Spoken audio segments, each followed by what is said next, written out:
భగవద్గీత గొప్పదని మనకు మనం చప్పట్లు కొట్టుకుని మాట్లాడితే గొప్ప విషయం కాదేమో. యామిమాం పుష్పితాం వాచం ప్రవదంత్య విపశ్చితః వేదవాదరతః పార్థ నాన్యాదస్తితి వాదనః కామాత్మనః స్వర్గపరా జన్మ కర్మ ఫలప్రదాం క్రియా విశేష బహుళా భోగైశ్వర్యాంకతి ప్రతి.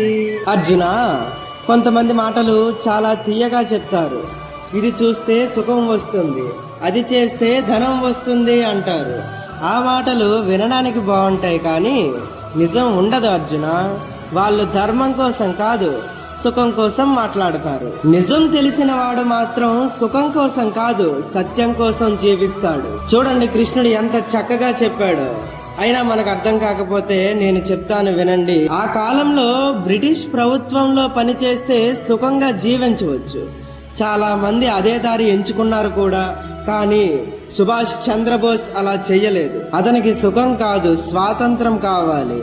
అందుకే అన్ని వదిలి పోరాటం చేశాడు. అర్థం చేసుకో మిత్రమా, తన కోసం బతికిన వాడిని కాలం మర్చిపోతుంది, సత్యం కోసం బతికిన వాడిని చరిత్ర గుర్తు పెట్టుకుంటుంది. హరే కృష్ణ. ఒక్క ప్రశ్న, సుభాష్ చంద్రబోస్ ఏ దారిని ఎంచుకున్నాడు? కామెంట్ చేయండి.